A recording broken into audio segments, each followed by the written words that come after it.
Olá, boa noite, bem-vindos ao meu canal no YouTube. Hoje mais uma super live em novo horário, 9h30 da noite. A gente está experimentando alguns horários, né, para ver qual que funciona melhor, o pessoal curte mais.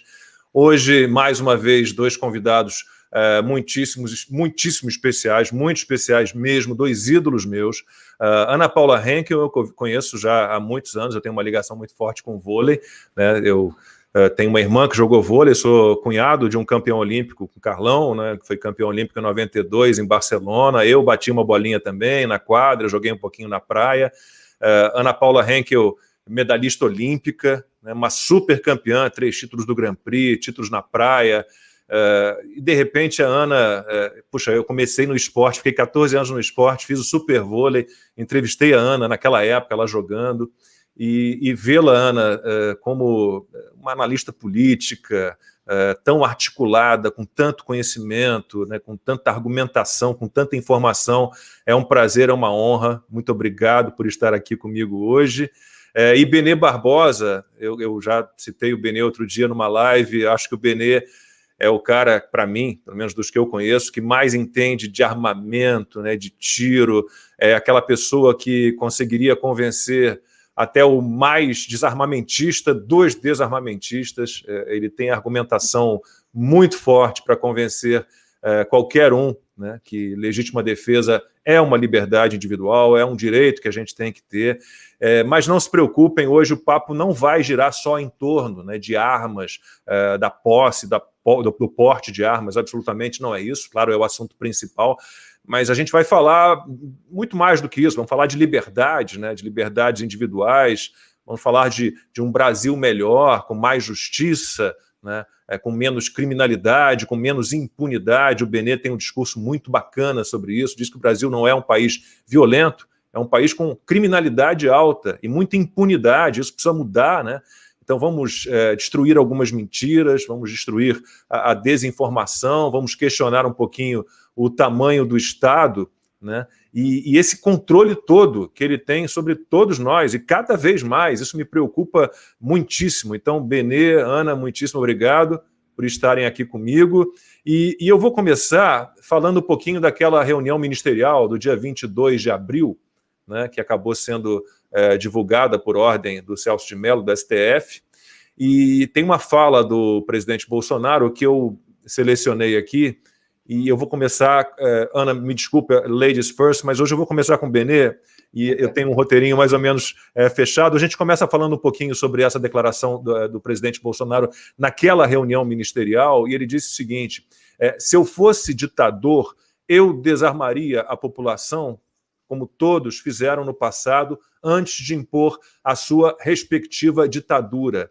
Um povo armado jamais será escravizado. Então, Benê Barbosa, que é um grande especialista em armamento, ele começa falando não do armamento em si, das armas em si, mas da tentativa de controle sobre elas, né? E o Benê, é um profundo conhecedor, como eu disse, né, de armas e dessa política pesada de tentativa de controle das armas, de desarmamento. E aí eu vi uma palestra sua em que você conta um pouquinho essa história, né, como no século XX, por exemplo, e um pouquinho no século XXI com Hugo Chávez, mas Stalin, Hitler, Mao Tse-tung, Pol Pot, Hugo Chávez, né, todos ditadores, e todos com essa preocupação, Benê, de tirar as armas da população. E o objetivo parece muito claro, né? Obrigado pela presença. Imagina, poxa, eu que agradeço, um prazer, sou seu fã, te acompanho faz muito tempo aí, e é uma honra para mim estar aqui hoje. Sobre a Ana, não preciso nem falar, né? A gente já teve alguns eventos juntos aí, é sempre um prazer. E, infelizmente, Lacombe, falta muito, né, essa visão, de uma forma geral, ao brasileiro de associar a arma ou a possibilidade de você ter armas à liberdade e não à criminalidade, à violência. Isso não tem nada a ver, né? Diferente do americano, né? O americano tem lá a segunda emenda e ele entende muito mais profundamente, né, o quanto está vinculada a ideia, né, de uma população que possa ter armas de fogo e a mesma liberdade dessa população. Não é à toa que na segunda emenda você tem lá, na Constituição americana, Na primeira emenda, você tem o direito garantido à liberdade de expressão, o direito à escolha da sua religião, né, ou de religião nenhuma, né, o direito de propriedade. E na segunda emenda, você tem o quê? O direito da população ter armas de fogo para, se necessário for, defender essas outras todas as liberdades. Porque, no final das contas, em última instância, é isso que acontece pelo mundo. E como você mesmo bem citou, né, a gente tem muitos exemplos, né, no mundo, na história do mundo, sobre isso. E isso, aliás, em tempos bíblicos, né? Se você for pegar a Bíblia, você vai encontrar, né, o momento que os filisteus desarmam os israelitas, proíbem a fabricação até de implementos agrícolas, para que eles não possam preparar armas nessas mesmas ferrarias, né? Ou seja, é o desarmamento como uma necessidade, né, para impor a sua vontade à população. Essa fala do Bolsonaro, que foi extremamente deturpada, né, como se ele estivesse propondo que se armasse a população para se levantar contra governadores, prefeitos, medidas sanitárias, o que é uma inverdade, né?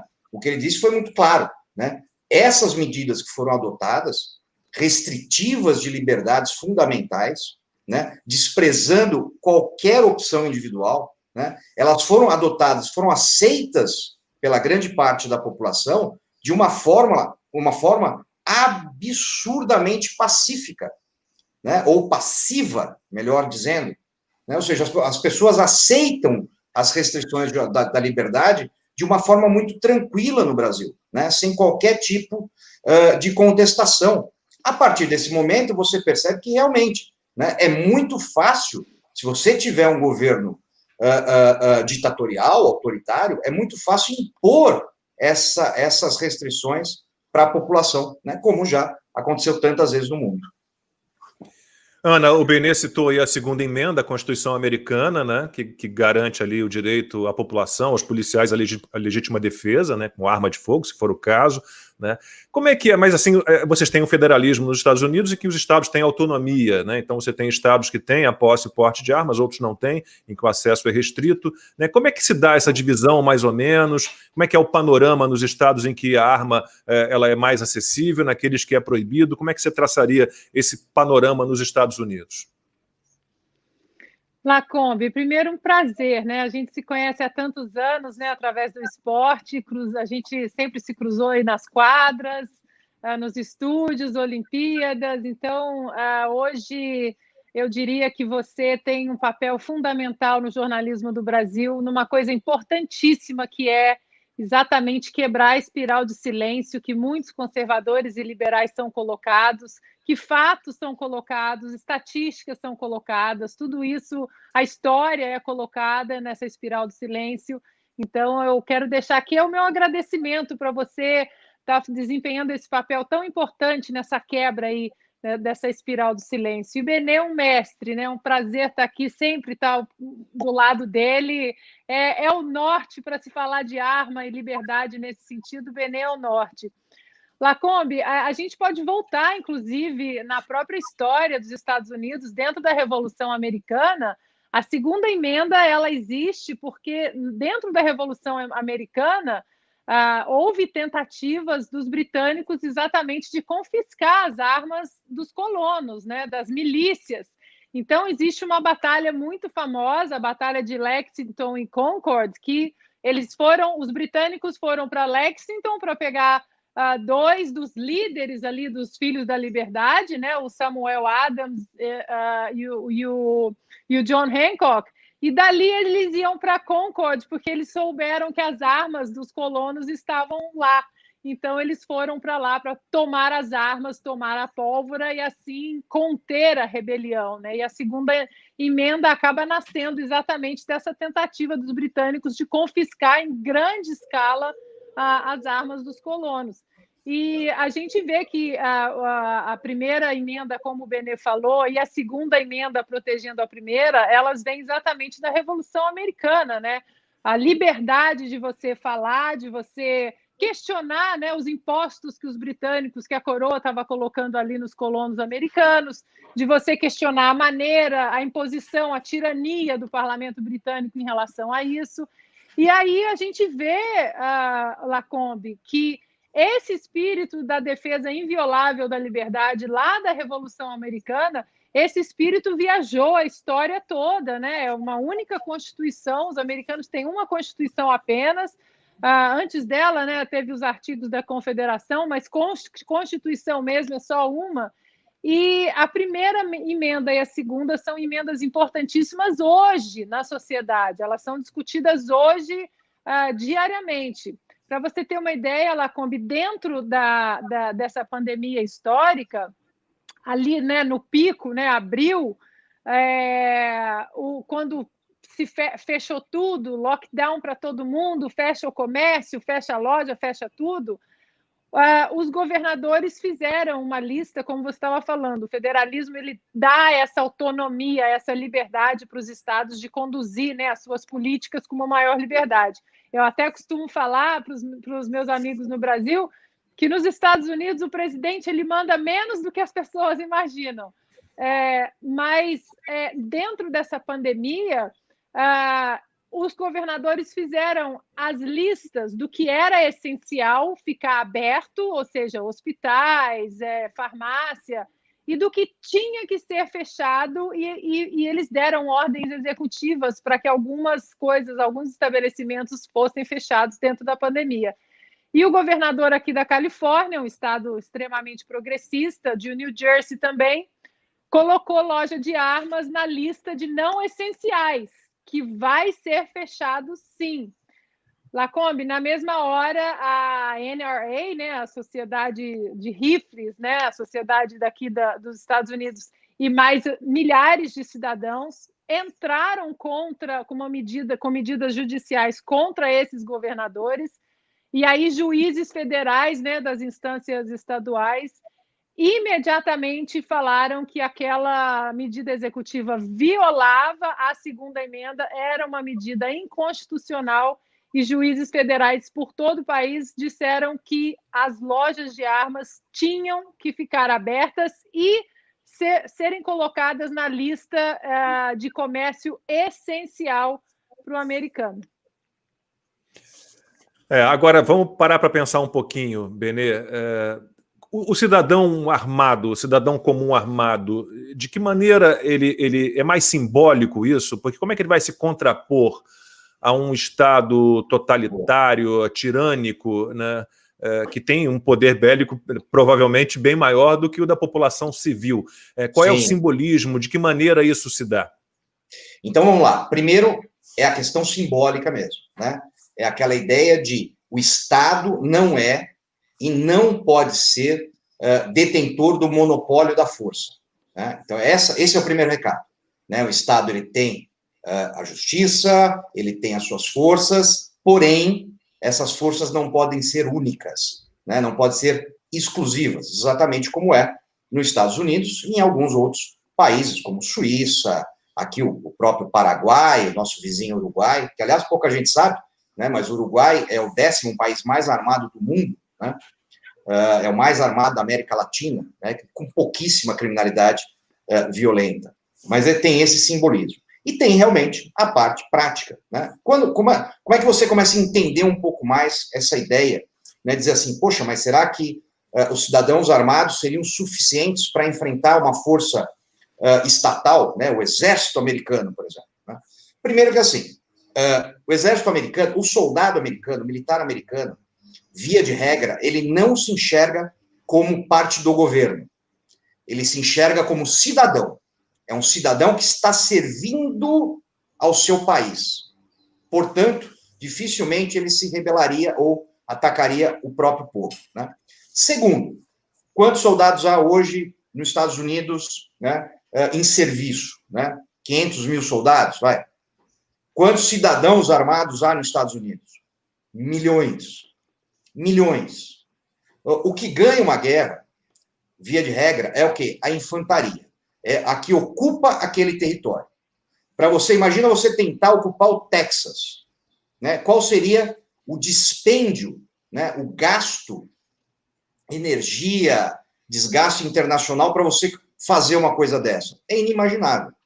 Foi exatamente por isso que Adolf Hitler, né, quando assumiu o poder na Alemanha, imediatamente iniciou, né, uma legislação, né, um plano de desarmar e controlar as armas de fogo naquele país. Né? Isso está muito bem descrito, que é um livro que eu sempre recomendo, que é esse livro aqui, ó, Hitler e o Desarmamento. Tá? Aqui ele mostra exatamente, né, como foi feito para desarmar a população e Hitler ter poder absoluto. E é uma pergunta que é feita ao autor desse livro, que é o professor Holbrooke, né? E ele fala assim, sempre me perguntam, mas será que a população alemã ou os judeus, né, teriam força para enfrentar o exército nazista, que era, na época, o exército mais poderoso do mundo? Ele diz, e a minha resposta é muito simples. Se o próprio Hitler não achasse isso, ele não teria se empenhado tanto em desarmar essa parcela da população. E é exatamente isso. Né? E outros exemplos, né? Nós temos o levante do gueto de Varsóvia, né? São exemplos reais que ocorreram, né? E que mostram, sim, né, que uma população armada, né, ela não só tem essa parte simbólica, como, inclusive, né, se for necessário, um poder de levante contra o autoritarismo de uma forma geral.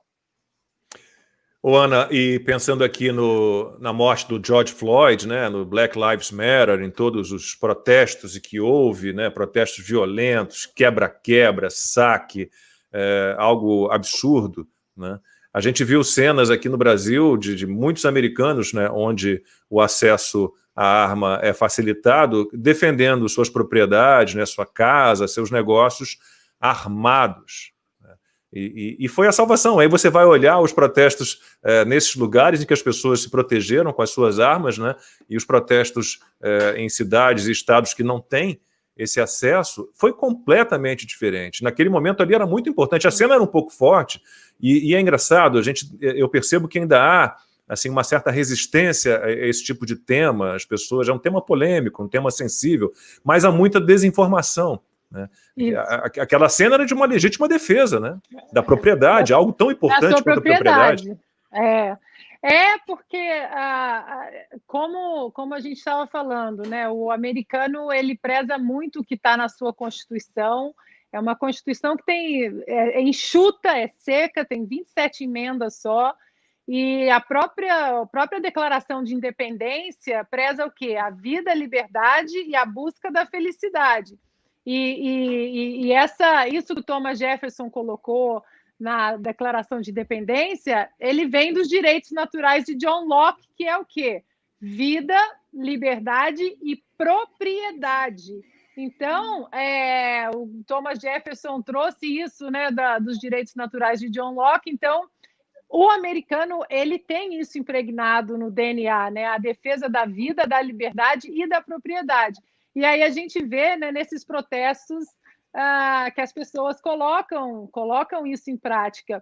E aí, Lacombe, Benê, a gente vê que os estados que têm administração democrata há muitos anos, governadores ou prefeitos, são os estados com os maiores índices de criminalidade. É sempre assim. Todo estado que tem restrições pesadas na compra, na posse, na porte de armas, esses estados eles detêm os maiores índices de criminalidade do país. Agora, se você puxar nessa onda de protestos, de quebra-quebra, né, estão queimando cidades, se você puxar as 20 cidades mais destruídas nesse protesto, as 20 cidades são de administração democrata. Que preza o quê? Eles estão prezando um combo perigoso para o americano, que é o quê? A revogação da segunda emenda, que jamais vai acontecer, são 300 milhões de armas aqui, como é que você vai confiscar 300 milhões de armas nos Estados Unidos? Mas eles querem restringir bastante essa segunda emenda e eles querem defund the police, que é cortar o orçamento da polícia. O americano, independentemente aí, tirando a ala bem radical do Partido Democrata, Lacombe, O americano preza muito pela liberdade dele de defender a sua família. Então, esse combo de você defund the police e restringir a segunda emenda é um combo que o americano ele vai colocar o partido de lado, a política de lado, e vai colocar a sua família em questão, em primeiro plano. E aí você vê que, junto com esse movimento, acontece o quê? Quando você restringe as armas e você demoniza a polícia, o que acontece? A criminalidade ela vai subir. Nessas cidades que eu mencionei, que é Nova York... Vira o Brasil! Exatamente. Nova York, Minneapolis, Chicago... Essas cidades, nos últimos 2 meses, Chicago teve uma noite, um fim de semana agora, Lacombe, que foi o maior número de homicídios dos últimos 60, 70 anos. E aí o que acontece?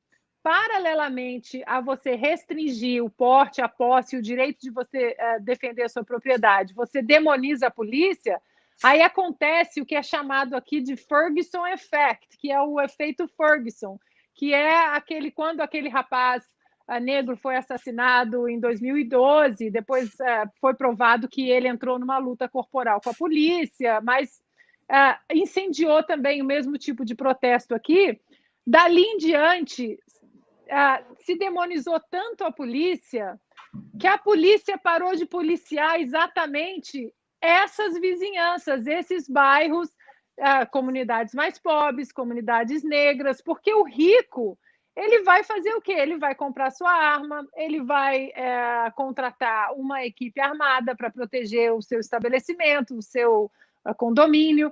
Então, essa combinação de demonizar a polícia e restringir a legítima defesa, isso aí, esse assunto ele fica polêmico quando as pessoas não buscam os dados, quando as pessoas não vão atrás do BNE, não vão atrás do FBI, não vão atrás do Ministério da Justiça aqui.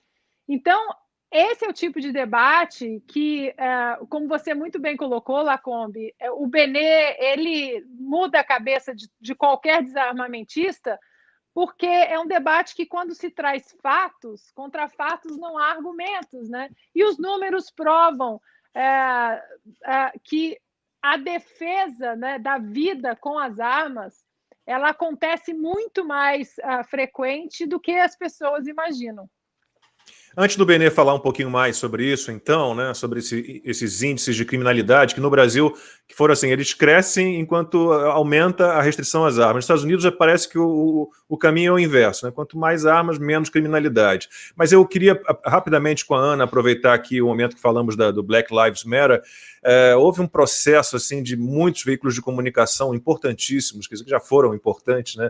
Hoje em dia a gente despreza um pouco por isso, porque, por exemplo, o que fizeram com você, Ana, pegaram comentários seus, né, baseados em fatos, como você disse, estatísticas, números, pesquisas, e fizeram um absurdo, desfiguraram, né? Eu cheguei a ver jornal importante, telejornal importante, entre os mais importantes do país, com tarja Ana Paula minimiza mortes de negros, e não foi absolutamente nada disso que você falou. Queria que você falasse um pouquinho do que você sofreu e de como é que você está resolvendo isso.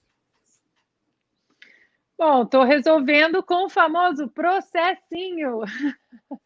E aí acontece, a gente tem que partir mesmo para o lado legal. Existem leis no Brasil que protegem exatamente contra calúnia, difamação, e aí, quando isso acontece, eu já aprendi esse caminho da roça, e o dinheiro que eu pego, eu reverto esse mal todo e dou para as comunidades que eu ajudo.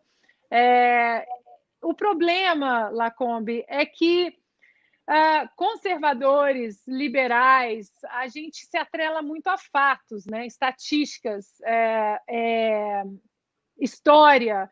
E aí, quando você apresenta esse tipo de argumento que é embasado exatamente em fatos e não narrativas, em falácias, esses cantos das sereias aí que os progressistas ficam repetindo, você praticamente coloca fogo na casinha de qualquer narrativa. Então, a única chance que eles têm é exatamente demonizar o mensageiro, é atacar o mensageiro, porque o argumento não consegue derrubar.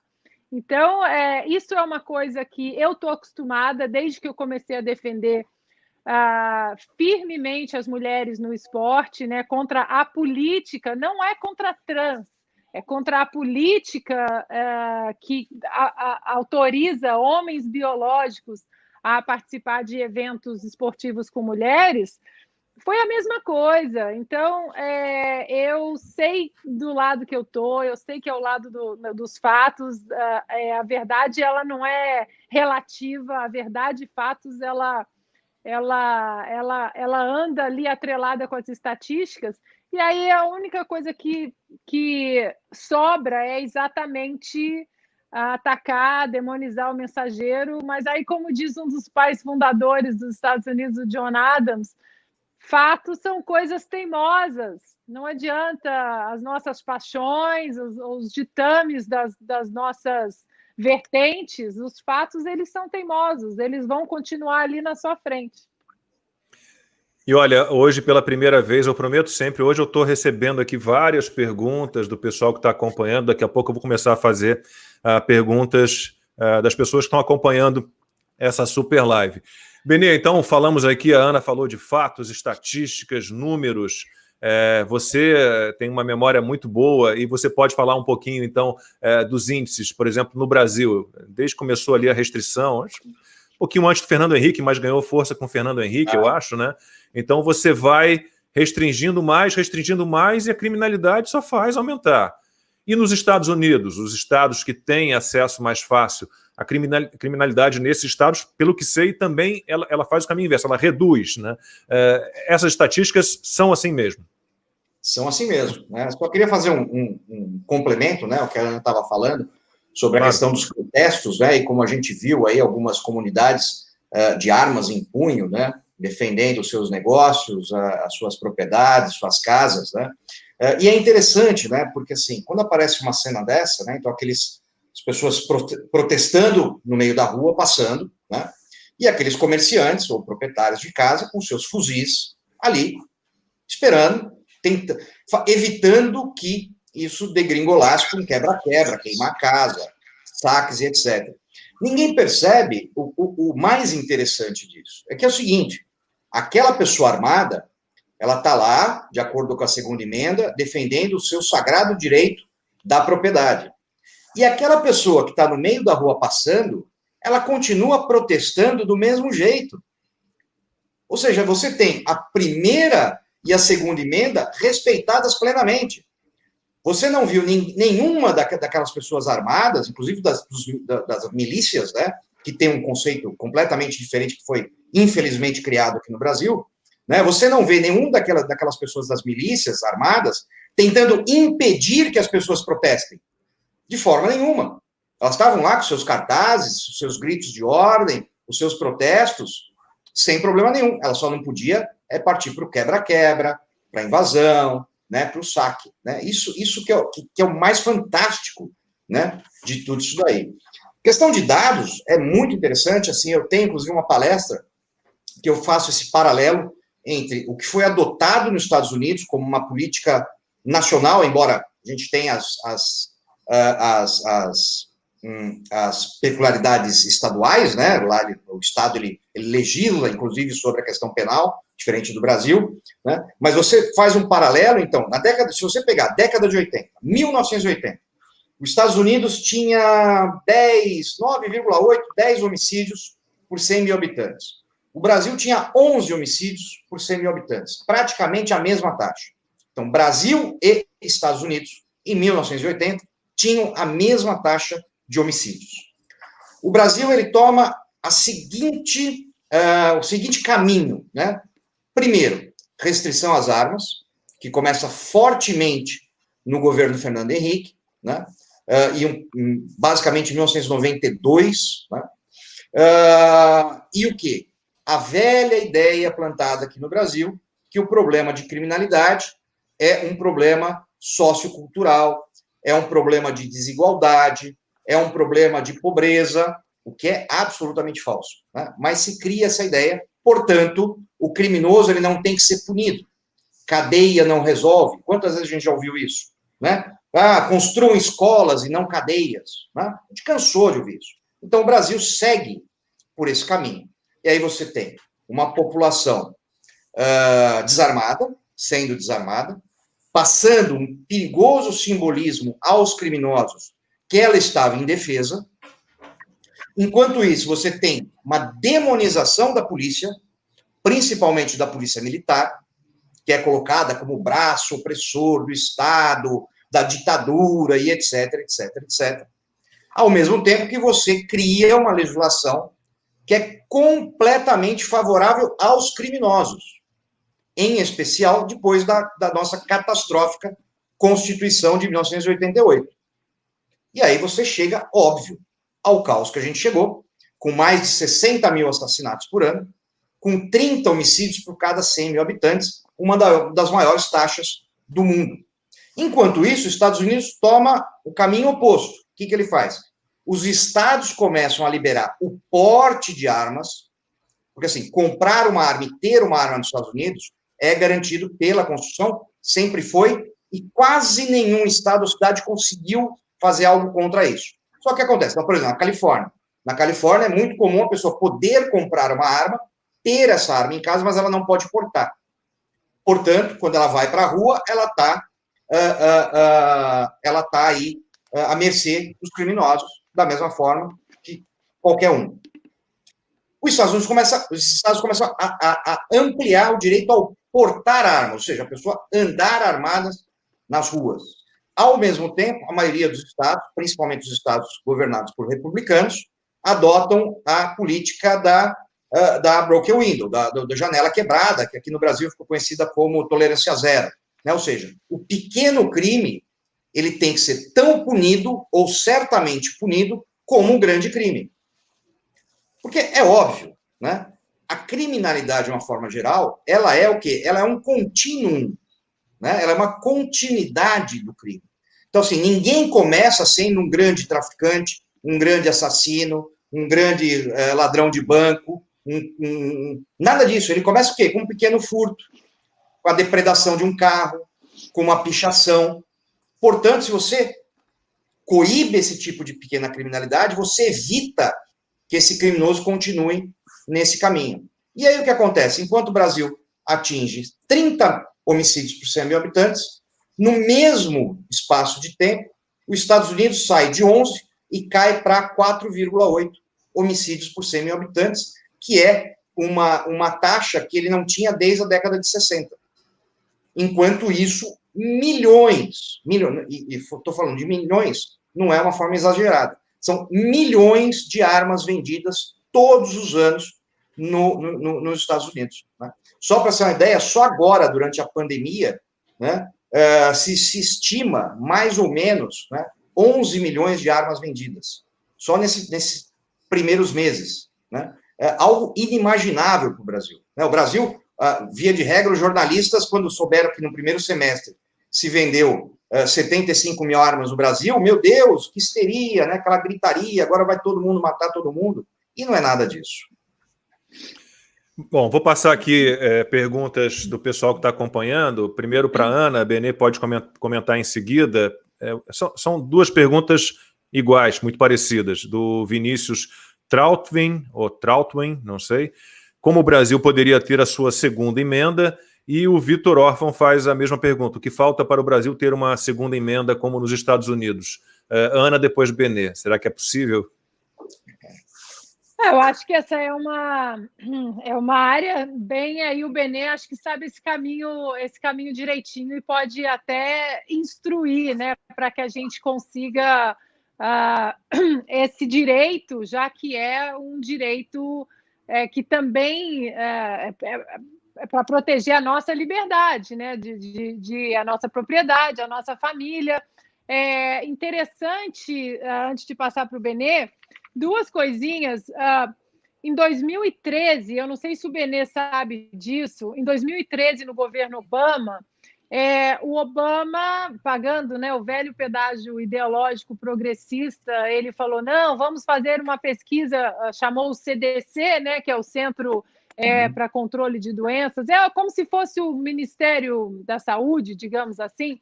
Não, vamos fazer uma pesquisa para mostrar como as armas elas são letais e elas matam muito e a gente precisa começar a conversar sobre a revogação da segunda emenda. E aí fizeram uma pesquisa, inclusive essa pesquisa agora, para você achar essa pesquisa, você tem que ir na Deep Web, porque você não consegue achar mais esse link. E a pesquisa mostrou, Lacombe, eu acho que o Benê conhece, e por isso a pesquisa foi empurrada para debaixo do tapete, que se defende muito mais com armas do que matam, né? Que as armas, a criminalidade, no sentido de onde havia policial, crime, arma, homicídio, 87% das armas eram armas ilegais. E aí vem um número que assustou todo mundo, que foi que, por ano, quase 3 milhões, o número pode chegar a 3 milhões de vidas que são salvas porque alguém estava armado. Esse número varia, né, dali de 1 milhão até 3 milhões, mas pode chegar a 3 milhões de vidas salvas por ano porque alguém ali estava armado e evitou alguma situação de catástrofe. A gente até vê esses malucos que entram, às vezes, no Walmart e tem um civil ali com arma e diminui, né, o potencial ali daquela tragédia. E aí esse estudo, ele é um estudo que foi varrido para debaixo do tapete. O Obama falou, não, deixa para lá, nada para ser visto aqui, olha para lá. Porque mostrou exatamente que as armas nos Estados Unidos elas são basicamente usadas para a defesa. E aí uma outra coisa interessante que agora há poucos meses, no estado da Virgínia, que é o berço, né, da nação americana, o Senado americano, a primeira Assembleia Legislativa, tentou derrubar a segunda emenda, querendo restringir a posse e o porte de armas no Estado.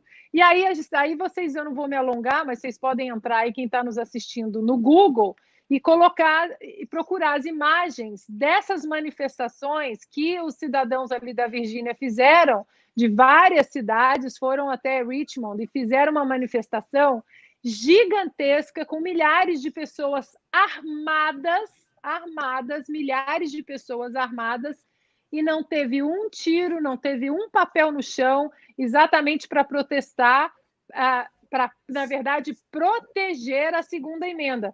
E aí acabou que o Senado e os legisladores da Virgínia desistiram da ideia, porque também ia morrer na Suprema Corte, porque é inconstitucional.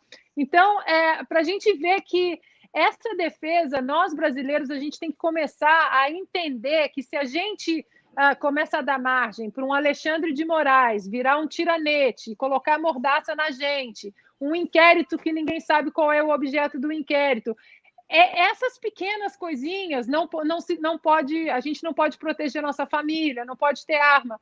Isso aí a gente tem que mudar e colocar na nossa base diária, que se a gente tira um pouquinho a nossa vigília da liberdade, essa palavra liberdade ela é estendida para uma série de fatores na nossa vida, e aí a gente perde totalmente o controle e o Estado acontece uma tirania. E aí, Benê, agora nos mostra o caminho das pedras aí, Benê. Para a gente ter uma segunda emenda aí, rapidinho, Ana. Ô, Benê, só para ilustrar um pouco o que a Ana falou, eu me lembro, talvez você tenha uma memória melhor do que a minha, talvez você lembre, há pouco tempo, eu estava ainda aqui na Band, houve um caso de um atirador, não sei se foi no Walmart, alguma cidade, e o Estado tinha o direito a posse, mas esse Walmart, acho que foi no Walmart, nesse Walmart era uma gun-free zone, né? Não podia ter arma naquele Walmart. Né? E o atirador entrou ali e conseguiu matar muita gente, porque é o que eu digo, né? Contra loucos, né? Bandidos e loucos, eles não vão respeitar proibição alguma. E poucos dias depois, houve a mesma situação, se não me engano, também no Walmart, em outro estado, né? E não era uma zona em que as pessoas podiam, era uma loja em que as pessoas podiam andar armadas. Um atirador puxou a arma, deu um tiro e alguém veio e atingiu esse atirador e ele não matou mais ninguém. Quer dizer, E Teve a é mais ou igreja menos isso. também. Teve um A caso igreja da também, também. um agente do FBI, um aposentado. Beni, é possível Inclusive pensar numa... Diga, Ana. Rapidinho, inclusive naquela boate Pulse lá, boate, acho que foi em Orlando, né, em Miami, uma boate LGBT, que o rapaz chegou lá, e logo depois, ali no estado, o número de homossexuais comprando armas para se proteger, dizendo e dando entrevistas, dizendo tudo que eu queria era que alguém tivesse uma arma ali, e mais uma vez era uma gun free zone. Eu já fiquei presa dentro da UCLA num lockdown, porque tinha uma pessoa armada no campus, e o campus todo ele é gun free zone. Nós ficamos mais de 13 horas trancados na sala de aula e morrendo de medo. Chegou polícia, chegou Marshall, FBI, mas normalmente esses crimes acontecem nas gun free zones, né? Onde não pode, a arma ali não pode de jeito nenhum. Mas isso não vale, como eu disse, para os bandidos e loucos, né, Benê? Então, a gente tem que pensar numa segunda emenda mesmo no Brasil. Vamos lá. Assim, essa pesquisa, né, que foi feito, esse estudo que foi encomendado pelo Obama para embasar o desarmamento nos Estados Unidos, ele foi varrido, ele foi literalmente deletado dos arquivos oficiais, né? Quem descobriu isso foi o professor John Lott, né? E eu lembro que ele publicou, ele me mandou também. Hoje o John Lott, para mim, é um símbolo, né, dessa luta. Hoje a gente se corresponde, é um negócio fantástico, né? E eu fui o único no Brasil que publicou sobre isso. Mais ninguém. Agora, imagina se o resultado tivesse sido o contrário, o inverso, e realmente tivesse comprovado de que armas causavam criminalidade. Aí, lógico, ia ilustrar todas as capas de todos os jornais, ia ser, né, matéria de todos os editoriais, etc. Mas quando o resultado é inverso, aí não interessa, né? Aí deixa de ser notícia, né? A questão dos ataques, né, desse tipo, como aconteceu no Walmart, é a mesma coisa, né? A notícia é quando tem um monte de mortos inocentes, né? Agora, quando um inocente saca uma arma e impede aquele maluco de matar pessoas, aí não vira notícia. Por quê? Porque não interessa, né? Não interessa mostrar esse lado benéfico da posse e do porte de armas de fogo, né? Sobre a criação de uma segunda emenda no Brasil, honestamente falando, eu tenho muito poucas esperanças sobre algo assim em curto prazo, por uma questão muito simples, né? O Brasil, ele tem que entender, né, o brasileiro, de uma forma geral, ele tem que entender que não é a política que muda a sociedade, é a sociedade que tem que definir a política, né? A segunda emenda, ela não foi criada porque algum iluminado político disse, temos que ter uma segunda emenda, não importa o que a população pense. Não foi isso, né? Ele simplesmente levou essa necessidade e esse entendimento da população americana, né, do cidadão americano, para a Constituição. A gente teve uma proposição de uma PEC sobre esse termo, sobre a criação dessa emenda à nossa Constituição, vamos dizer assim, né, garantindo esse direito. E aí, o que nossos parlamentares fizeram com a emenda? A primeira coisa, tiraram o termo arma de fogo. Disseram, todo brasileiro tem o direito à legítima defesa. Ora, mas isso todos nós temos. Não é esse o problema, né? O problema é ter acesso à ferramenta, né, que faz com que você possa exercer o seu direito à legítima defesa, que é a arma de fogo. Então, a gente tem que mudar muita coisa ainda culturalmente para isso um dia poder ser realidade. A gente está vendo agora, elegemos um presidente que é favorável ao armamento da população. Elegemos vários senadores e deputados federais que também, ou um pouco mais, um pouco menos, também são favoráveis a essa ideia. Só que as coisas não caminham, as coisas não estão encaminhando. Por quê? Porque ainda há uma contaminação muito grande nesse sentido. Esse discurso, basicamente, emocional do desarmamento, ele é muito fácil de impregnar as pessoas, né? Essa ideia de, mas nossa, um monte de gente armada, vai ter tiroteio na rua, vai ter briga de bar, vai ter briga de vizinho. Isso é muito fácil de colar, né, esse discurso, né? Na hora que você pega e fala, tá bom, então vamos trazer dados. Aí esses dados não existem. Só que também não interessa, porque o que importa, no final das contas, é a narrativa que é aplicada, né? Então, o mais importante, e é por isso que eu abandonei muito essa parte política, embora eu não tenha, nunca tive, nem tenho nenhuma pretensão político-eleitoral, né? Eu costumo brincar, eu digo, eu sou pobre, mas sou limpinho, não quero ser político, né? E assim, porque eu entendo que não é a política que vai mudar isso. A gente precisa de uma mudança muito mais profunda, a gente precisa resgatar o que o Brasil já foi no passado. Numa época que qualquer bolsa masculina você comprava na loja, né? E nessa bolsa vinha o coldre para arma de fogo, de tão corriqueiro e de tão comum. E nenhum político falava sobre isso, porque era algo corriqueiro, era algo que fazia parte da nossa sociedade, né, do cultural do brasileiro, e não tinha tiroteio, não tinha massacre, não tinha briga de trânsito, nada disso, né? Portanto, essa ideia de que isso vai acontecer é falso, completamente falso, né? E a gente precisa resgatar isso, né? Por isso que eu abandonei muito essa parte política, de legislação, porque o mais importante realmente é fazer o que a gente está fazendo aqui hoje, né? Que é transmitindo informação, é chamando as pessoas para dizer, olha, você pode até estar torcendo o nariz enquanto eu estou falando, mas vai atrás de informação.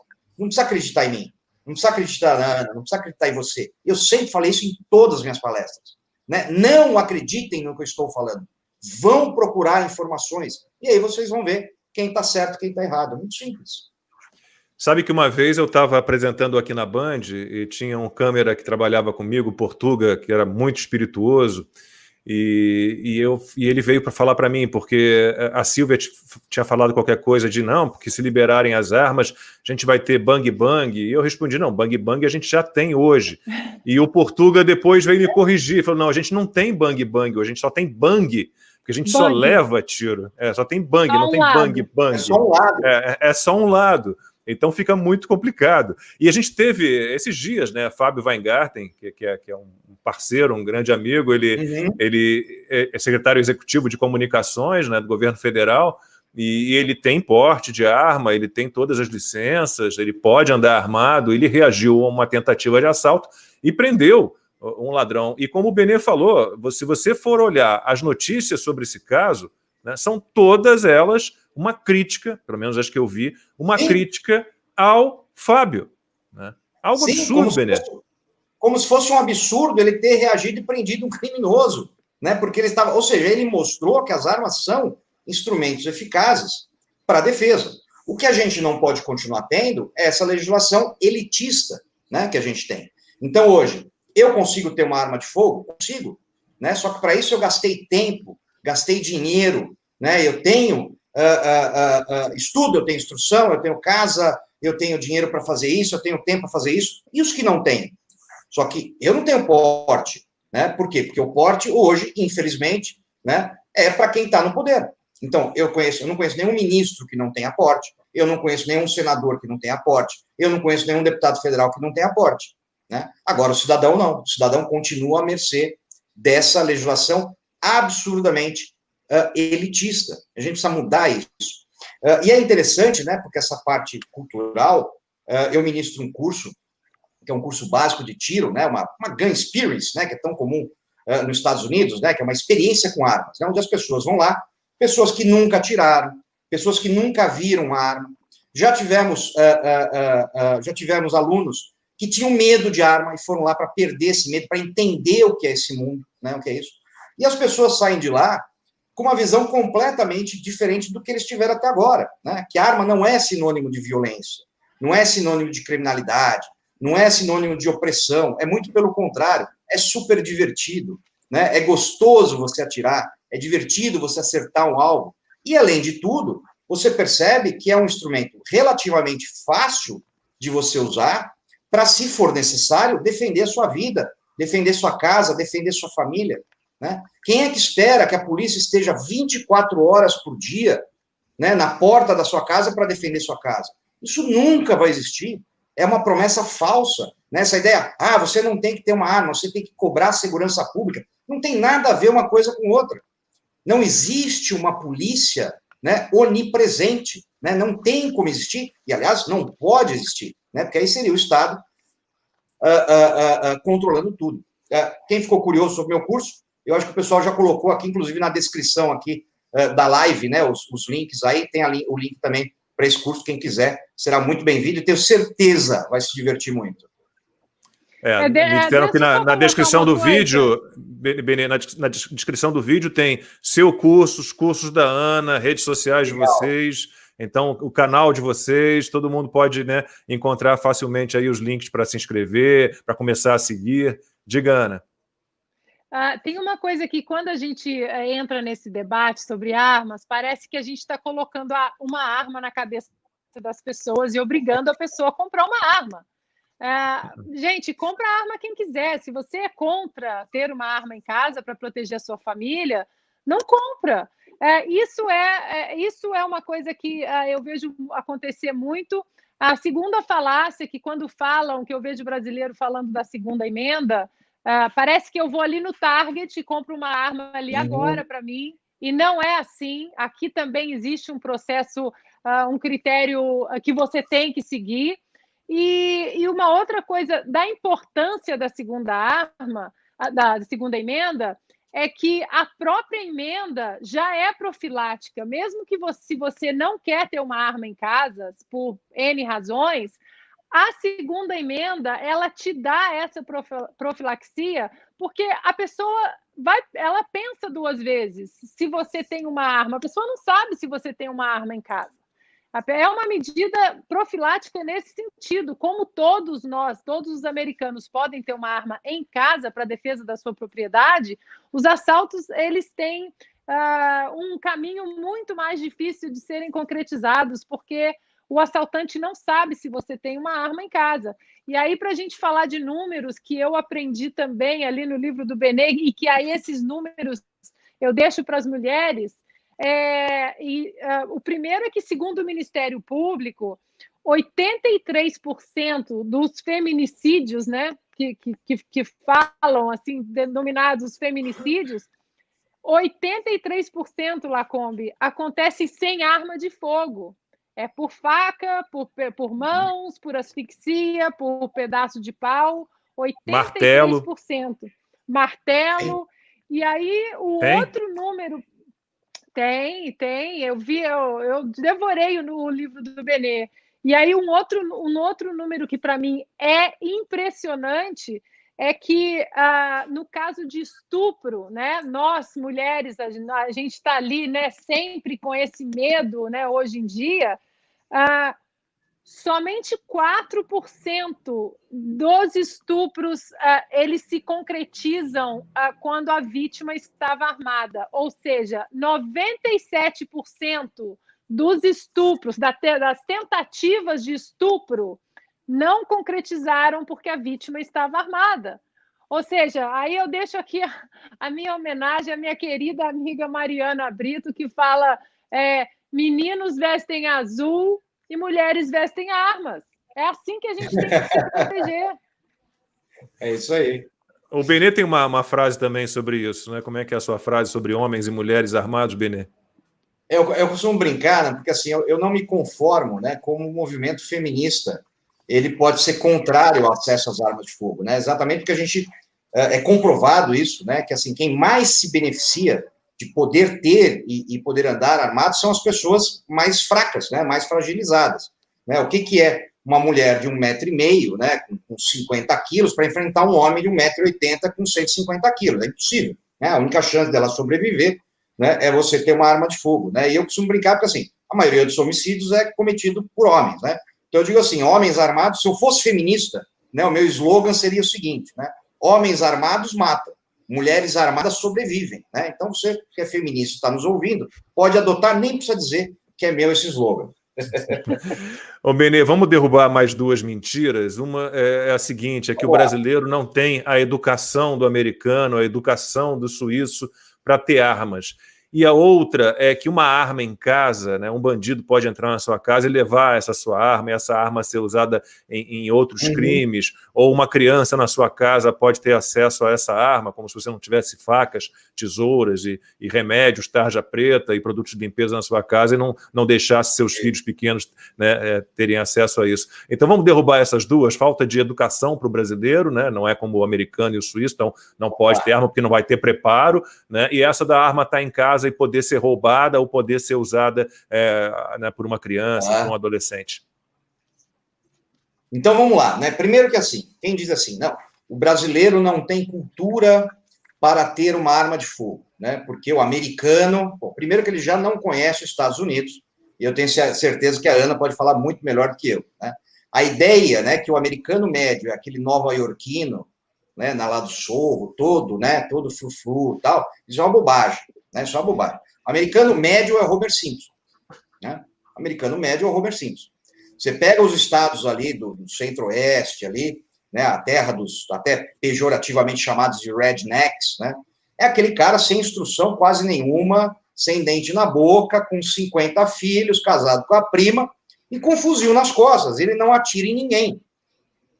Porque existe uma gigantesca, né, uma abissal distância entre você não ter educação, né, cuspir no chão, furar fila, jogar papel, né, de dar um tiro em alguém, pelo amor de Deus, né? Quem faz uma comparação dessa não faz a menor ideia da besteira que está falando, né? Existe uma distância gigante, né?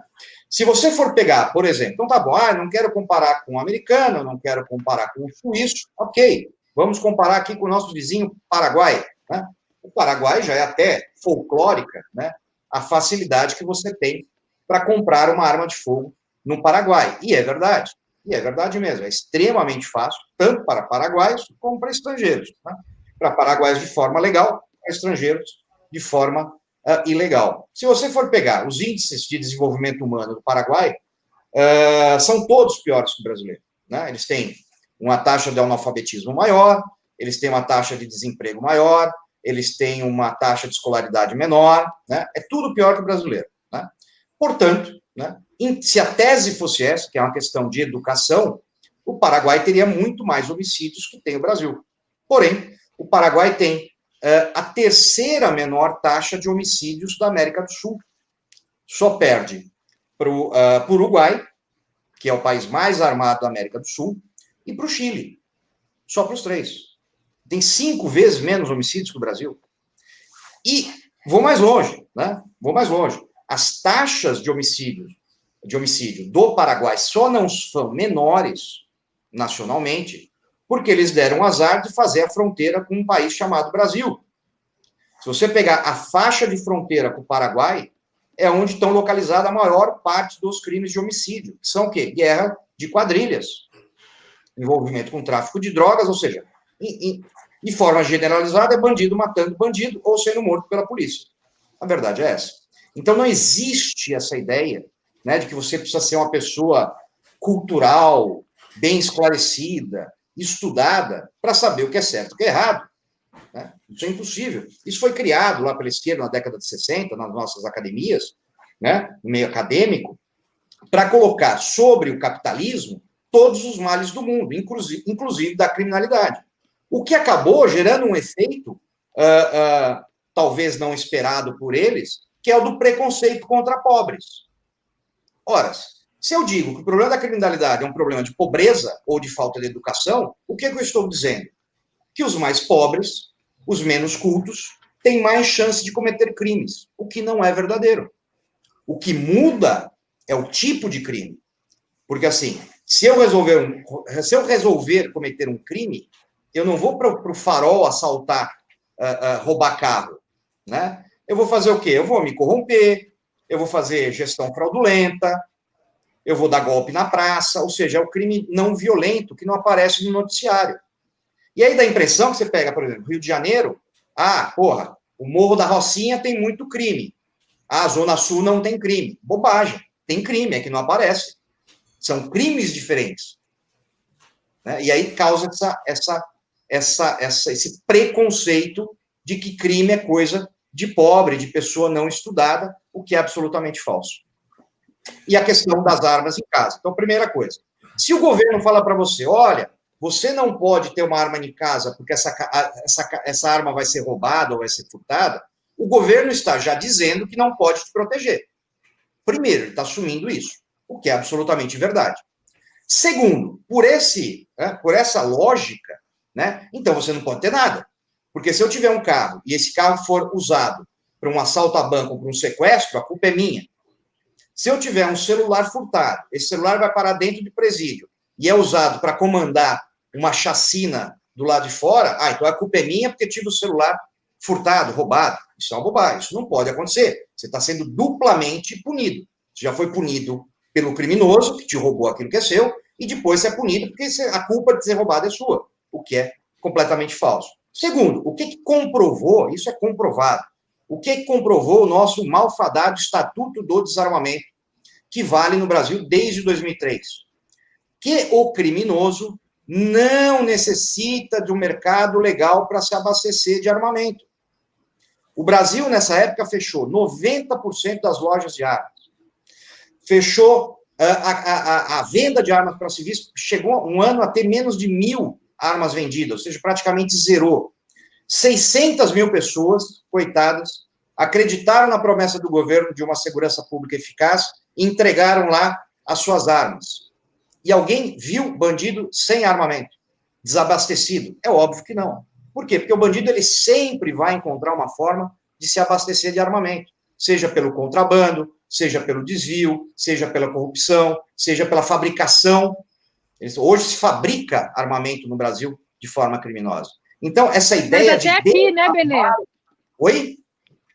Até aqui, onde você tem a autorização, você consegue comprar uma arma legal, você tem uma facilidade maior. Até aqui, quando você você investiga o crime ou assassinatos, você vê que a arma em posse daquele criminoso era uma arma ilegal. A gente teve aqui na Califórnia, em San Bernardino, não sei se o pessoal vai lembrar, aquele casal que lotou o carro de arma, entrou numa igreja, matou não sei quantos, foi para um outro lugar.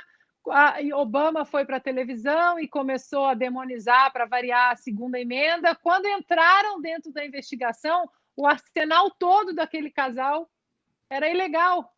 Sim, exatamente. Ou seja, o criminoso não depende disso, né? Não depende disso. Você não pode abrir mão de uma liberdade porque o governo é ineficaz, né? E o que ele está propondo é isso. Olha, eu não posso te proteger, então você não pode ter uma arma para se proteger. É exatamente o contrário, né? Aí que você tem que falar, não, você realmente tem que ter, porque eu não posso te proteger e nunca vou te proteger, então eu não posso tirar esse seu direito, né? É isso que tem que ser respeitado.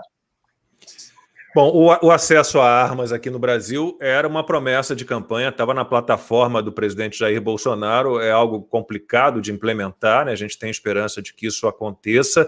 A economia liberal, aí mudando um pouquinho de assunto, a gente está chegando ao fim já, a economia liberal também, né? Desde o início, com Paulo Guedes. Quero saber de vocês se estão preocupados com essa situação na economia, qual é o nível de preocupação de vocês com o Brasil, STF aprontando, agora essa crise no Ministério da Economia, né, duas vertentes aí brigando, romper teto de gastos, não romper.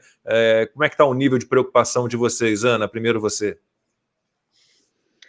Lacombe, a preocupação primeiro é com exatamente o sistema, né, o establishment. A gente vê que aqui, como o Donald Trump fala, o pântano, né, o swamp, o establishment no Brasil, a gente vê que tem as mesmas engrenagens, usa as mesmas ferramentas, não tem como você tentar implementar uma nova política com os players que a gente tem no Brasil, vai levar tempo, e aí a gente tem que usar a nossa maior arma, que é a urna. A gente tem que tirar essas pessoas da vida pública, a gente tem que tirar esses presidentes de Senado, esses presidentes da Câmara, que empacam, por exemplo, um processo democrático e constitucional de um ministro da Suprema Corte que fere a nossa Constituição, que teria que estar ali exatamente para salvaguardar a nossa Carta, né? Salvaguardar a nossa Constituição, e é um atropelo diário, né? Porque a gente vê da nossa corte mais alta, na mais alta corte da nossa Casa Suprema. Então, a gente tem que usar contra esses movimentos antidemocráticos, desses players dentro das nossas instituições, a gente tem que usar exatamente mais democracia, a gente tem que usar a Constituição. Essas são as nossas armas, e a gente agora tem que começar a fazer pressão, por exemplo, exatamente no Senado, no presidente do Senado, Não quero saber se tem conchavo com o ministro da Suprema Corte, se tem medo, se não tem. O Senado tem que fazer o que nós queremos. E o que Alexandre de Moraes está fazendo nesse inquérito das fake news, prendendo a esmo, de uma maneira... Ninguém sabe qual é o objeto do inquérito, uma mordaça atrás da outra. Quem que vai ser preso amanhã? Um de nós três aqui, porque nós estamos criticando o Alexandre de Moraes, é isso? Nós estamos exercendo o nosso direito de criticar quando as instituições não andam nas suas linhas institucionais e constitucionais. Então, agora é hora da gente fazer pressão no Senado, porque ministro que atropela a Constituição tem que sair. A gente tem que colocar dedo em riste, sim. Essa é a nossa maior arma no momento. A Constituição e o nosso direito como cidadão de proteger a nossa liberdade. Benê, e você, qual é o nível de preocupação que você tem em relação aos problemas que o Brasil tem vivido? Muito, né? Gigantesco, né? Eu não lembro, estou com 50 anos, eu não lembro de nada parecido até hoje. Nada, absolutamente nada, né? Mesmo nos piores governos aí, nós não vimos nada semelhante a isso. Me parece que é uma questão das máscaras caírem, né? E a partir do momento, né, que você vê esse establishment realmente ameaçado, né, essas pessoas têm que mostrar as verdadeiras faces, né? Ela não pode continuar sorrindo e dizendo que está tudo bem porque ela está controlando tudo, né? Então, a partir do momento que ela vê uma ameaça, ela mostra realmente quem ela é, né? E é o que a gente está assistindo hoje, né?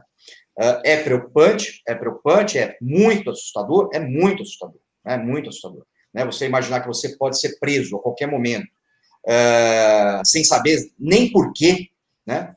Exatamente como o romance, o processo, né, de Kafka, e imaginar um negócio desse, falar assim, não, mas estou sendo preso por quê? Não importa por quê, você está sendo preso. Eu não sei porque eu estou te prendendo, mas você sabe porque está sendo preso. Pronto, mais ou menos isso, né?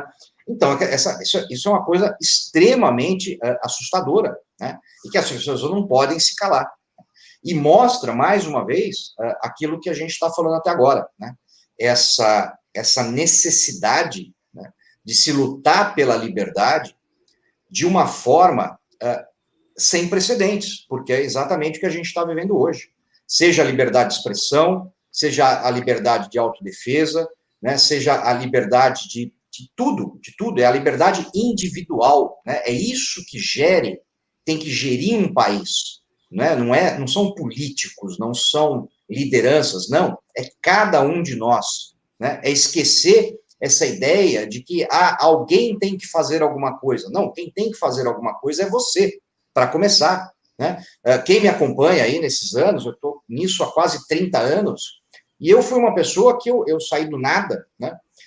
Eu não tinha telefone em casa, eu não tinha computador em casa, eu não tinha internet em casa, né? E um dia eu decidi que eu tinha que fazer alguma coisa, né? E comecei a fazer, né? E cheguei aqui, hoje estou aqui com Ana Paula e com Lacombe numa live dessa. Isso é fenomenal, né? Isso mostra que dá para ser feito, né? Que as pessoas têm que acreditar na sua individualidade nesse sentido, né? E não ficar esperando só que alguém faça alguma coisa sempre.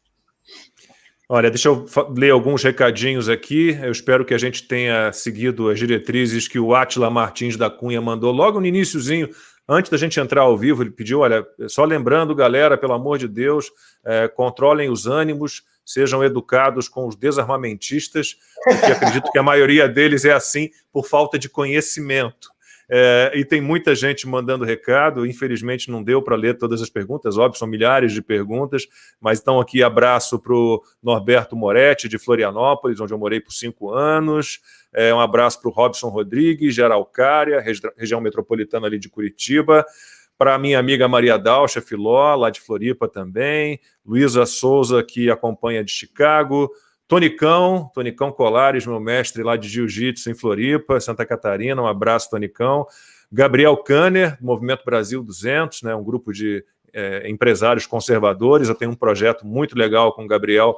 No dia 17 a gente tem uma live para falar disso. Para o Henrique e para o Flávio, da Brasil Paralelo, eu estive lá hoje conversando com eles, fiquei impressionado com a estrutura deles aqui em São Paulo. Nossa, muitos projetos bacanas, e também, em breve, uma parceria minha aí, se Deus quiser, com o pessoal da Brasil Paralelo. E um grande abraço para o Rodrigo Valverde, né, meu amigo, advogado aqui em São Paulo, um grande parceiro. Benê, Ana Paula, muitíssimo obrigado. A gente teria papo aqui para muitas horas, ainda tem muitas perguntas. Não precisa responder, mas olha só, tem uma pergunta que chegou e que ela podia ser só uma afirmação. Votar em candidatos que apoiem a posse de armas, o porte de armas, seria uma saída nas próximas eleições? Pode ser um caminho, né? Vamos ficar atento à pauta de cada candidato antes de escolher e antes de votar. Ana, muitíssimo obrigado, sou seu fã. Benê, sou muito seu fã também, parabéns pelo trabalho. Ana, veio um elogio enorme a você aqui, eu não vou encontrar agora. Aqui, Silvana Aparecida fez muitos elogios a você, que você é uma guerreira, que levanta as bandeiras que têm que ser levantadas, que se posiciona, e ela queria que outras mulheres seguissem o mesmo caminho. Ana, muitíssimo obrigado. Benê, muitíssimo obrigado. Na descrição aqui da live, do nosso vídeo, tem redes sociais da Ana, do Benê, canais deles, os cursos, né? Fiquem ligados, vale muito a pena segui-los. Agradeço aí a atenção, o carinho de todos, o apoio de todos, e até a próxima. Benê, Ana, beijos, obrigado. Obrigado. Obrigada, Lacombe. Um beijo. Foi um prazer.